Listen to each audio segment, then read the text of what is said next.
Hi hello అందరికీ నమస్కారం. Welcome back to Madhurimalu. ఇంకా ఎవరైనా మన ఛానల్ని సబ్స్క్రైబ్ చేసుకొని ఉండకపోతే ప్లీజ్ ఇప్పుడే సబ్స్క్రైబ్ చేసుకుంటారు అని కోరుకుంటున్నాను. ఇక లేట్ చేయకుండా మన స్టోరీలోకి వెళ్ళిపోదామా? ఉంటా నీ జతగా ఎపిసోడ్ 7. రూమ్లోకి వచ్చిన తర్వాత అసలు నాకేమైంది? ఒక్క రోజులోనే దాని మీద ప్రేమ పుట్టిందా? ఒరే అర్జున్, ఇది నీకే ఆశ్చర్యంగా అనిపించట్లేదు? అయినా ఆ పిల్ల సింధులో సంథింగ్ ఏదో మ్యాజిక్ ఉంది. అది కట్టి పడేస్తుంది నన్ను. కనీసం ఊహించను కూడా ఊహించలేదు ఇలా అవుతుంది అని. బట్ ఒక్కటే నమ్ముతున్నాను సింధు, డెస్టినీ మన ఇద్దరిని కలిపింది అని. So you are my soulmate అనుకుంటూ నవ్వుకుంటూ సిద్ధు గురించే ఆలోచిస్తూ తన ఊహలలోనే నిద్రలోకి జారుకున్నాడు అర్జున్ కూడా. ఇక కొంతసేపటికి నిద్ర లేచి బయటికి వచ్చాడు అర్జున్. అక్కడ జగదీశ్వరి ఇంకా సింధు ఇద్దరూ మాట్లాడుకుంటూ కనిపించడంతో చిన్నగా నవ్వుకొని అక్కడికి వెళ్ళాడు. ఇంతకీ మీరా రిషి వాళ్ళు ఎప్పుడొస్తున్నారు అడిగింది జగదీశ్వరి దేవి. అంటే అమ్మ, అది వాళ్ళు రేపు స్టార్ట్ అవుతారంట అన్నాడు అర్జున్. వాళ్ళు వస్తే అప్పుడుంటుంది వాళ్ళకి అంది జగదీశ్వరి దేవి. కానీ ఎందుకమ్మా అడిగాడు అర్జున్ అయోమయంగా. నా కొడుకు పెళ్ళి నేను చూడకుండా చేసేశారు కదా, అందుకు. మరి వాళ్ళని తిట్టకపోతే నాకెలా అవుతుంది అడిగింది జగదీశ్వరి. తల్లి మాటలకి చిన్నగా నవ్వుకొని, అయితే వచ్చిన తర్వాత నిన్ను కలవమని చెప్తానులే. డాడీకి విషయం తెలిసింది, ఇందాక ఫోన్ చేశారు నేను గుడి నుంచి ఇంటికి వచ్చేసరికి అంది జగదీశ్వరి దేవి. అవునా, డాడీ ఏమన్నారు?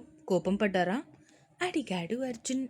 లేదు నాన్న, కొంచెం బాధపడ్డారు మేమెవ్వరం లేకుండా పెళ్ళి జరిగిపోయింది అని. అంతకు మించి ఇంకేం లేదులే. నేను డాడీతో మాట్లాడాను, సో ఏమీ భయపడాల్సిన అవసరం లేదు. ఇకపోతే నేను ఇందాక గుడి దగ్గర పంతులు గారిని కూడా కలిశాను. ఆయన ఈరోజు రాత్రికి మీ ఇద్దరికి కార్యానికి ముహూర్తం బాగుంది అన్నారు. అన్ని ఏర్పాట్లు చేశాను. మీరు మీ లైఫ్ ఇప్పుడే మొదలు పెడతారో, లేదా కొంచెం ఒకరిని ఒకరు పూర్తిగా అర్థం చేసుకొని ఒకరి గురించి ఒకరు పూర్తిగా తెలుసుకున్నాక మొదలు పెడతారో అది మీ పర్సనల్. కాకపోతే పెద్దవాళ్ళగా మాకంటూ కొన్ని బాధ్యతలు ఉంటాయి, అందుకే ఈ ఫార్మాలిటీస్ అన్నీ. ఓకేనా?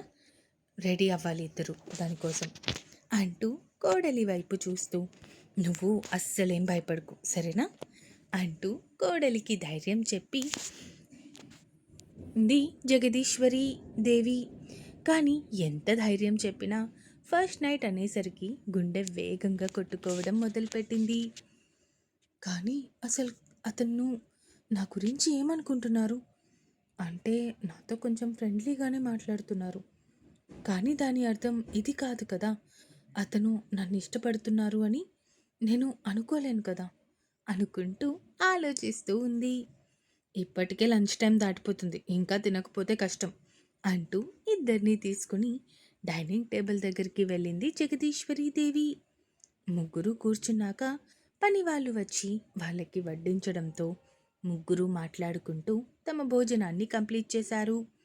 జగదీశ్వరి గారు కొంచెం సేపు రెస్ట్ తీసుకుంటాను అని తన రూమ్లోకి వెళ్ళిపోతే హాల్లో అర్జున్ సింధు మాత్రమే మిగిలారు. ఏమైంది సింధు, ఎందుకలా ఉన్నావు? దేనికోసమైనా భయపడుతున్నావా అడిగాడు అర్జున్. అంటే అది అత్తయ్య అంటున్న దాని గురించే ఆలోచిస్తున్నాను అర్జున్ గారు అంది సింధు. అమ్మ ఇంకొక మాట కూడా చెప్పింది, మనం మన లైఫ్ అప్పుడే స్టార్ట్ చేయాల్సిన పని లేదు అని. వాళ్ళ ఫార్మాలిటీస్ ఏవో వాళ్ళు చూసుకుంటారు, మనం అప్పుడే మన లైఫ్ స్టార్ట్ చేయాల్సిన అవసరం అయితే లేదు. ఓకేనా? నువ్వు దాని గురించి అస్సలు భయపడాల్సిన పని అయితే లేదు. కొంచెం ఆ భయం పక్కన పెడితే బాగుంటుంది. అండ్ నేనేమి మరీ సినిమాల్లో చూపించే అంత విలన్ అయితే కాదు అన్నాడు అర్జున్ నవ్వుకుంటూ. నేను మిమ్మల్ని విలన్ అని అనలేదే. కాకపోతే ఒక అమ్మాయిగా నాకంటూ కొన్ని భయాలు ఉంటాయి కదా అర్జున్ గారు, అంతే. అంతకు మించి ఇంకేమీ లేదు అంది సింధు. సరే, నాకు కొంచెం వర్క్ ఉంది, నేను పైకి వెళ్తున్నా అంటూ అక్కడి నుంచి పైకి వెళ్ళిపోయాడు అర్జున్. వెళ్తున్న అర్జున్ వైపే చూస్తూ ఉండిపోయింది సింధు. ఇక కొంచెం సేపటికి బోర్ కొట్టి తిరిగి తన రూమ్లోకి వెళ్ళిపోయింది. కొంచెం సేపు పడుకుందామనుకుంది, కానీ ఆల్రెడీ ఉదయం పడుకొని ఉండటం వల్ల అస్సలు నిద్ర పట్టలేదు. ఇక చేసేదేం లేక శృతికి ఫోన్ చేసింది. హలో శృతి, అంది సింధు. సింధు, ఎలా ఉన్నావే? అక్కడంతా బాగానే ఉంది కదా? అర్జున్ గారు వాళ్ళ పేరెంట్స్ నిన్నేమీ అనలేదు కదా? అడిగింది శృతి కొంచెం భయంగానే. అబ్బా, ఇక్కడ నన్నెవ్వరూ ఏమీ అనలేదు. ఇంకా అర్జున్ గారి అమ్మగారు అయితే నన్ను చాలా బాగా రిసీవ్ చేసుకున్నారు. దాంతో చాలా ప్రేమగా మాట్లాడుతున్నారు, అంది సింధు. పోనీలే, ఏదైనా మన మంచికే కదా. నీ లైఫ్ సెట్ అయింది, ఇక్కడ ఆంటీ అంకుల్ వాళ్ళ లైఫ్ కూడా సెట్ అవుతుంది. I'm so happy for that, అంది శృతి. నేను అదే అనుకున్నాను. ముందైతే నిజానికి చాలా భయపడ్డాను. అసలు ఇక్కడ నన్ను మనిషిలాగా చూస్తారా, లేదంటే వీళ్ళకి డబ్బు ఉంది కదా అని అహంకారం చూపిస్తారేమో అనుకున్నా. కానీ వీళ్ళకి అసలు డబ్బులున్నాయి అన్న అహంకారం ఏ కోసాన కూడా లేదు తెలుసా. అంత మంచివాళ్ళు, అంది సింధు. అబ్బో, వెళ్ళిన మొదటి రోజుకే వాళ్ళని ఇంత పొగిడేస్తున్నావంటే ఇంకా రోజులు గడిచే కొద్దీ మేమందరం గుర్తుంటామో లేదో. మమ్మల్ని మర్చిపోవు కదా, అడిగింది శృతి ఆట పట్టిస్తూ. ఎవరండి మీరు? నేను తెలియని వాళ్ళతో మాట్లాడనండి, అని వెంటనే అలికి కాల్ కట్ చేసేసింది సింధు. శృతి నవ్వుకొని తిరిగి సింధుకి కాల్ చేసింది. ఫస్ట్ టైం కట్ చేసిన మళ్ళీ శృతి సెకండ్ టైం చేయడంతో ఫోన్ లిఫ్ట్ చేసింది సింధు. ఏంటే, అలిగి ఫోన్ పెట్టేస్తావా నువ్వు, అడిగింది శృతి. మరి లేదంటే నేను మిమ్మల్ని మర్చిపోతాను అని అనుకుంటున్నావా నువ్వు, అడిగింది సింధు. సర్లే, ఏదో నిన్ను ఏడిపిద్దామని అలా అన్నాను, కానీ నాకు తెలీదా నా ఫ్రెండ్ గురించి, అంది శృతి. సర్లే కానీ ఇంతకీ అమ్మ నాన్న వాళ్ళు ఎలా ఉన్నారు?